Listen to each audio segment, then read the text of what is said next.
The Oscar Best Picture winners. Through the years, including the year you were born, Part 3.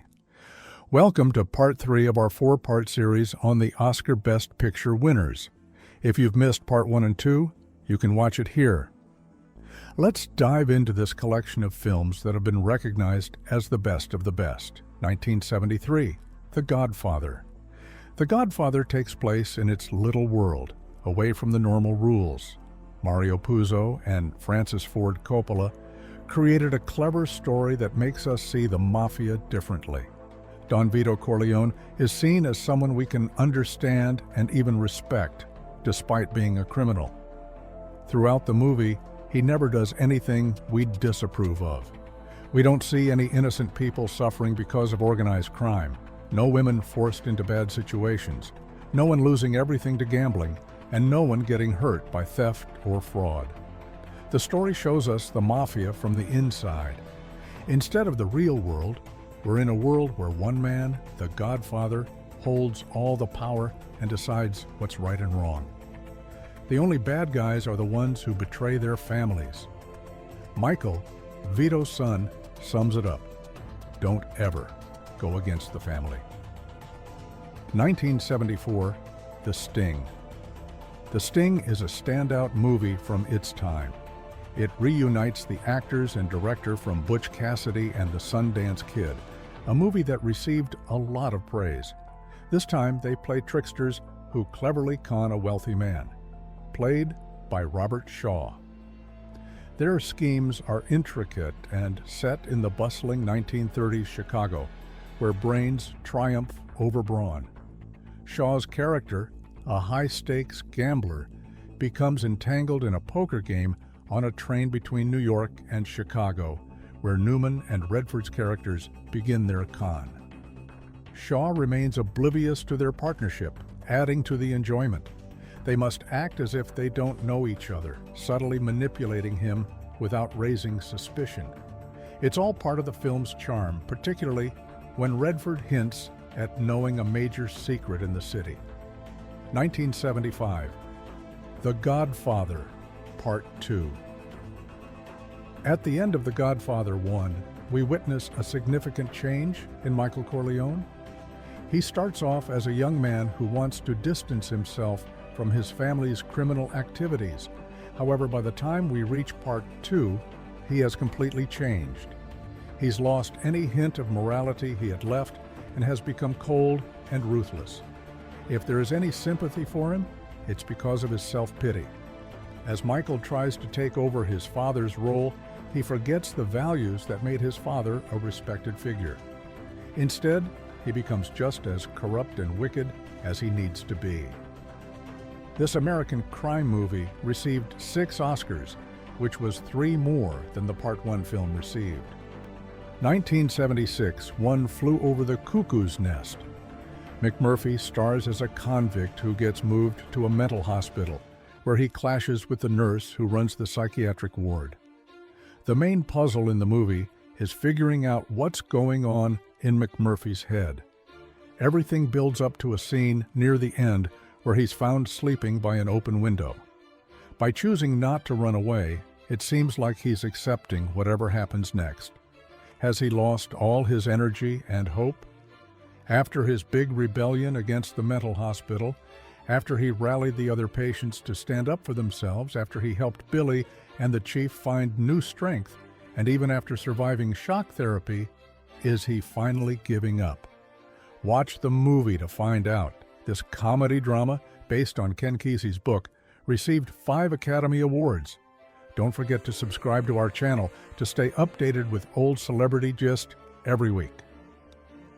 1977, Rocky. Rocky is an interesting movie. Its storyline, revolving around a gritty boxer from Philadelphia given a shot at the World Championship, is familiar. Yet the movie transcends its plot. It's about heroism. The lead actor portrays the role with unwavering confidence. The film depicts a desolate Philadelphia where Rocky's world feels isolated. He leads a modest life, working for a loan shark and training at Mickey's gym. Despite his potential, he lacks discipline. indulging in smoking and drinking. However, beneath his tough exterior lies a tender side, as seen in his affection for a shy girl at the pet shop. Sylvester Stallone's performance earned him nominations for Best Actor and Best Original Screenplay, shaping his career. 1978, Annie Hall. Annie Hall is not just a classic romantic comedy, it's a timeless masterpiece that captures the essence of love, life, and relationships with remarkable depth and humor. Woody Allen, in his signature neurotic style, portrays Alvy Singer, a comedian going through the complexities of romance and existential anxiety. Diane Keaton shines as Annie Hall, a quirky nightclub singer whose chemistry with Alvy is both electric and tumultuous. Keaton's portrayal of Annie is both charming and heartbreaking, earning her a well-deserved Academy Award for Best Actress. Meanwhile, Allen's subtle performance and masterful direction earned him recognition as Best Director. 1979, The Deer Hunter. The Deer Hunter by Michael Cimino is a lengthy film with three main parts, spanning from a joyful wedding to a somber funeral. It follows a group of friends and the profound impact the Vietnam War had on their lives. Rather than taking a stance on war, the movie deeply resonates with viewers emotionally. It begins with the men laboring in a Pennsylvania steel mill before heading to a bar for drinks and music. The film intricately captures these moments leading up to their departure for Vietnam, emphasizing the steel mill, the bar, and particularly the wedding celebration. It's not just about character development, it's about immersing the audience in their lives. Meryl Streep received a Best Supporting Actress nomination, while her co-star, Christopher Walken, won Best Supporting Actor. 1980, Kramer vs. Kramer. Kramer vs. Kramer is a great movie because it doesn't take sides. It's all about a divorce and a fight over who gets to keep the child. But what really matters in stories like this, both in movies and real life, is not who's right or wrong, but whether people can act like their better selves. Often, when faced with tough situations, we act selfishly and meanly, even though we know we should be kind. This movie is all about that. It starts with a marriage that's unhappy and full of ego and selfishness, and it ends with two single people who have learned important lessons about how they want to act. There's a child in the middle of all this, Billy, their first grader, but the movie isn't really about him. It's about the parents and the struggles they face. 1981, Ordinary People. This movie had a significant impact on cinema 4 decades ago, reshaping our perception of therapy, grief, awards campaigns, and even Mary Tyler Moore's portrayal. Despite the familiar themes, the movie remains poignant today.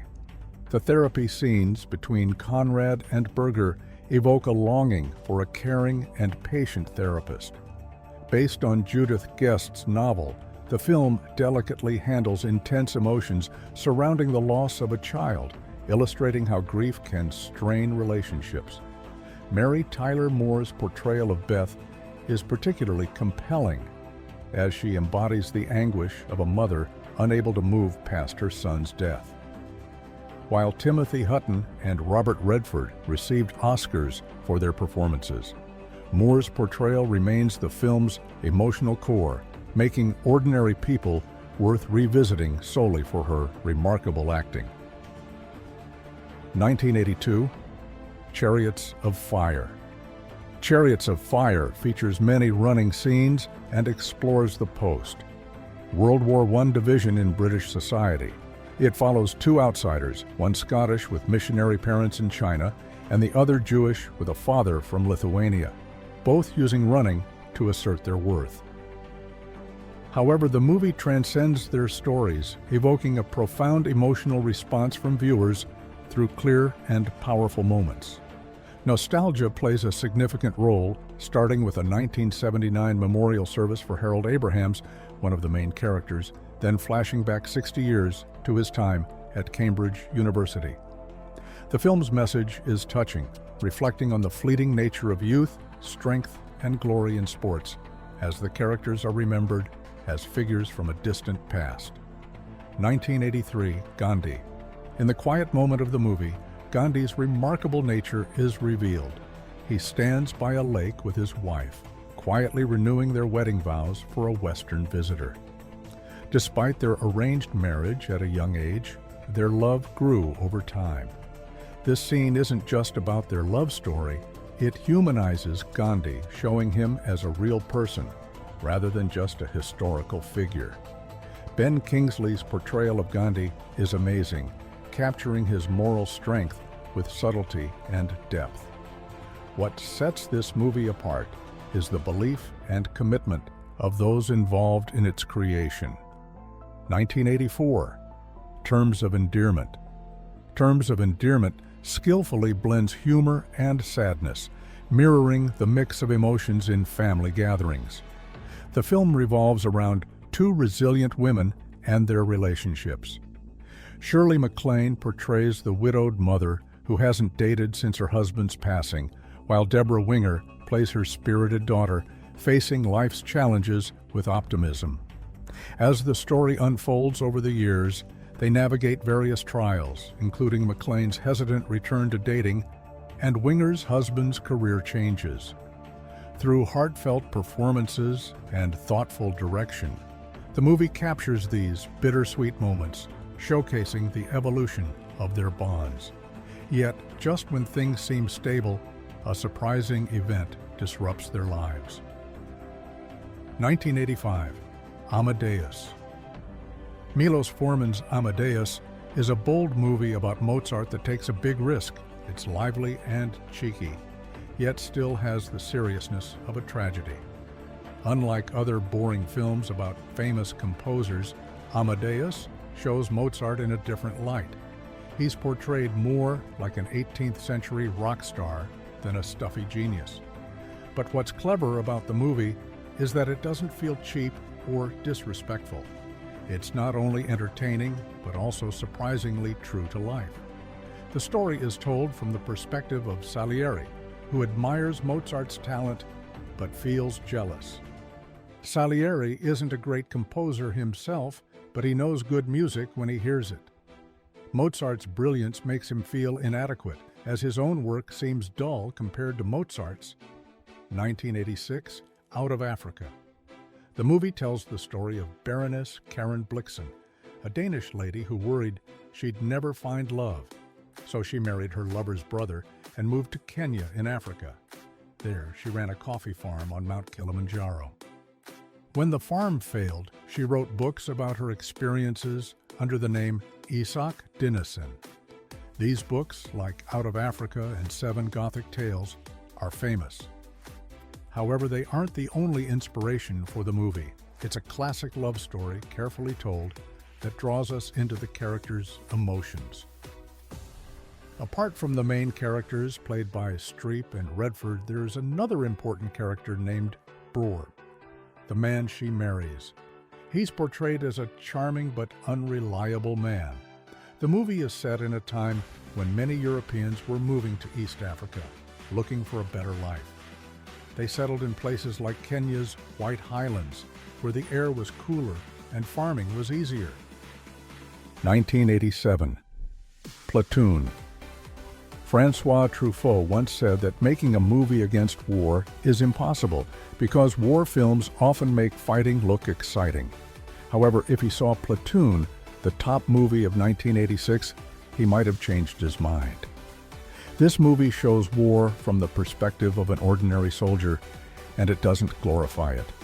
Platoon was written and directed by Oliver Stone, who fought in Vietnam. He wanted to create a realistic portrayal of the war, not a fantasy or a message. The story is narrated by a young soldier based on Stone himself, who joins the war out of patriotism but soon realizes he doesn't belong there. The movie doesn't have fake heroes or heroic acts. The narrator struggles with physical exhaustion, lack of sleep, and constant fear. In one scene, he freezes when he sees enemy troops, showing his gradual transformation into a competent soldier. 1988, The Last Emperor. When the boy was just 3 years old, he sat on the dragon throne in China as its emperor. At the age of 7, he gave up his throne. Even though he was very young, events beyond his control changed his life forever. Bernardo Bertolucci's The Last Emperor tells the story of a boy named Pu Yi. It's an epic tale that reflects China's journey from feudalism to revolution and its current state of relative peace. This epic is unusual because its main character is completely passive. Most epics focus on heroes who shape their society, like Lawrence of Arabia or Ghandi. But Pu Yi didn't have the freedom to act. Despite being an emperor, he had no real power. Throughout the movie, he's shown as a pawn and victim, controlled by others for their purposes. He's valued for what he's not, rather than what he is. The movie quickly reveals Pu Yi's lack of power. It shows scenes from his childhood in the Forbidden City, alongside scenes of him later in life, after the communists took over China. He's taken prisoner and held in a re-education camp, where a party official spends years helping him transition from being an emperor to a gardener, his final and perhaps happiest role. 1989, Rain Man. In Rain Man, Charlie Babbitt discovers his brother Raymond is autistic but highly functional. Raymond's abilities include engaging in conversations, following routines, and remembering intricate details. However, Charlie struggles to connect emotionally with Raymond, questioning if there's more to him than meets the eye. The movie avoids simplistic answers about autism, highlighting the challenges faced by both Charlie and Raymond. Initially absorbed in his own problems running a failing business, Charlie is shocked to learn about Raymond's existence after their father's death. When he visits Raymond at the institution where he lives, Charlie encounters a methodical and robotic individual with specific certainties about routine matters. 1990, Driving Miss Daisy. Driving Miss Daisy is a heartfelt movie that spans 25 years, delving into its characters unlike many others. We become deeply attached to Miss Daisy Worthen, a proud Southern lady, and Hoke Colburn, her chauffeur. The story begins in 1948 when Miss Daisy's son insists she stop driving and hires Hoke. The film follows their journey until 1973, when they finally acknowledge their strong bond. It's a subtle film, conveying important details through actions and expressions rather than words. Initially resistant to having a chauffeur, Miss Daisy eventually forms a close connection with Hoke as they learn to coexist over the years. 1991, Dances with Wolves. The movie tells a simple story really well. It's like those big, clear Western movies made by John Ford. Instead of following the usual complicated plots, it focuses on how strangers become friends. The main character, Dunbar, is a soldier who runs away from getting his foot cut off and ends up meeting Sioux Indians. They meet out on the prairie and, even though they're different, they try to understand each other. They're curious about each other instead of just judging. Dances with Wolves imagines a world where white people were genuinely interested in learning about Native American culture, which was more connected to nature than any other. But knowing how things really turned out, with the Native Americans being forced off their land, makes the movie sad. 1992, The Silence of the Lambs. The Silence of the Lambs follows Clarice Starling, an FBI trainee played by Jodie Foster. While Dr. Hannibal Lecter, a scary yet intriguing character, aids Clarice, she remains the central focus. This enduring popularity of the movie suggests that despite the passage of time, good thrillers never lose their appeal. Fear, a universal emotion, keeps audiences engaged regardless of era. Yet the film delves beyond mere fright, exploring the complex relationship between Clarice and Hannibal. Both feel like outcasts in their respective worlds, battling their own vulnerabilities and using their intelligence to navigate challenges. Their shared experiences of adversity, including Clarice's troubled childhood and Hannibal's history of abuse, deepen the narrative's complexity. If you like our video, do subscribe to our channel for new and old Hollywood. Thank you for watching.